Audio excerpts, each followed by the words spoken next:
Hi friends. யூஷுவலாகவே நம்ம எல்லாருக்கும் ஒரு ஹேபிட் இருக்குது, மற்றவர்களை பார்த்த உடனே ஜட்ஜ் பண்ணுறது.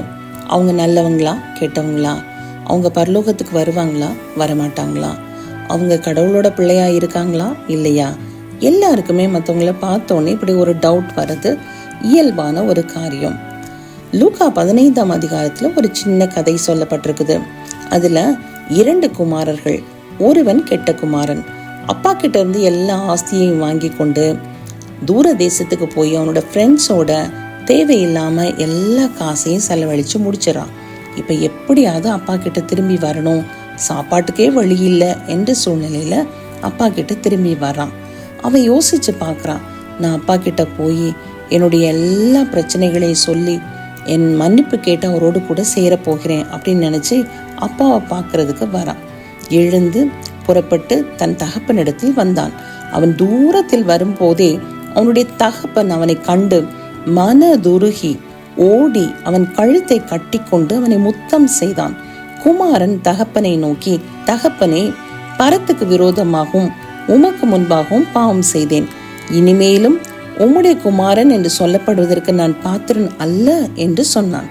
அப்பொழுது தகப்பன் தன் ஊழியக்காரரை நோக்கி, நீங்கள் உயர்ந்த வஸ்திரத்தை கொண்டு வந்து இவனுக்கு உடுத்தி இவன் கைக்கு மோதிரத்தையும் கால்களுக்கு பாதரட்சைகளையும் போடுங்கள். கொழுத்த கன்றை கொண்டு வந்து அடியுங்கள்.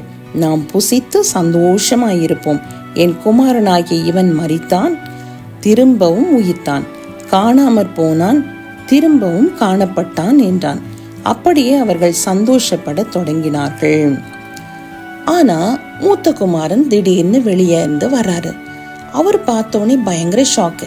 என்னடா அப்பா இவ்வளோ செய்யறாரு, நான் அவர் கூட தான் இருக்கிறேன், அவர் சொன்னபடியெல்லாம் கேட்குறேன், அவருடைய ஆஸ்திகளை பத்திரமா நான் பாதுகாத்து கொள்றேன், ஆனா எனக்கு இவர் ஒரு நாள் இப்படி செய்ததே கிடையாதே. ஆனா இந்த சின்ன குமாரன் எவ்வளோ தப்பு செஞ்சு வந்திருக்கிறான், அவனுக்கு இவ்வளோ பெரிய தடாபுடாலான விருந்து கொடுக்குறாரே அப்படின்னு சொல்லி அவனுடைய மனதுல ஒரு கசப்பு வருது. அப்ப தகப்பன் சொல்றாரு, மகனே, நீ எப்போதும் என்னோடு இருக்கிறாய், எனக்குள்ளதெல்லாம் உன்னுடையதா இருக்கிறது. உன் சகோதரனாகிய இவனோ மரித்தான், திரும்பவும் உயிர்த்தான், காணாமற் போனான், திரும்பவும் காணப்பட்டான். ஆனபடியினாலே நான் சந்தோஷப்பட்டு மகிழ்ச்சியாய் இருக்க வேண்டுமே என்று சொன்னார். இப்படிதான் பல நேரங்கள்ல நம்மளோட மனதுக்குள்ள மற்றவர்களை குறித்து ஒரு தவறான எண்ணம் இருக்கும். ஆனா கடவுள் அதை எப்படி ஜட்ஜ் பண்றாருன்னு நமக்கே தெரியறதில்ல, அப்படித்தானே? அதனால தேவனுடைய பார்வையில எல்லா மனிதர்களும் ஒன்று. ஒரு நாள் மனம் திரும்பி வருகிற யாரா இருந்தாலும் இம்மீடியட்டா அவர் ஏற்றுக்கொள்கிறாரு, அவருடைய பிள்ளையாக அவர்களை ஏற்றுக்கொள்கிறார். அப்படி இருக்கும் பொழுது நம்ம மற்றவங்களை தவறா ஜட்ஜ் பண்ணவே கூடாது. Over a night anything can change. ஆண்டவருடைய ஆப்ஷனும் அப்படிதான். எப்ப வேணும்னாலும் ஒரு பாவியை அவர் மன்னிச்சிருவாரு. அதனால இனி ஒரு முறை யாரை பார்த்தோம் அவங்க நல்லவங்களா கெட்டவங்களா, அவங்க பாவியா இல்லை ரட்சிக்கப்பட்டவங்களான்னு நம்ம ஜட்ஜ் பண்ணவே முடியாது. நேற்று வரை பாவியாக இருந்த ஒருவர் இன்னைக்கு கடவுளோட பார்வையில ரட்சிக்கப்பட்ட பர்சனா மாறி இருக்கலாம், நமக்கு தெரியாது. வெளி தோற்றத்தை வைத்தோ ஒருத்தரையுமே நம்ம ஜட்ஜ் பண்ணக்கூடாது. ஸோ இன்னைக்குலேருந்து we will take a decision.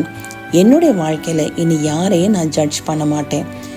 கடவுளோட பார்வையில எல்லாரும் சமமாக இருக்கிறது போல எல்லாரும் என்னுடைய நண்பர்கள், எல்லாரும் கடவுளுடைய பிள்ளைகள் என்று ஏற்றுக்கொள்ளக்கூடிய மனப்பக்குவம் நமக்கு வேணும். May God bless these words.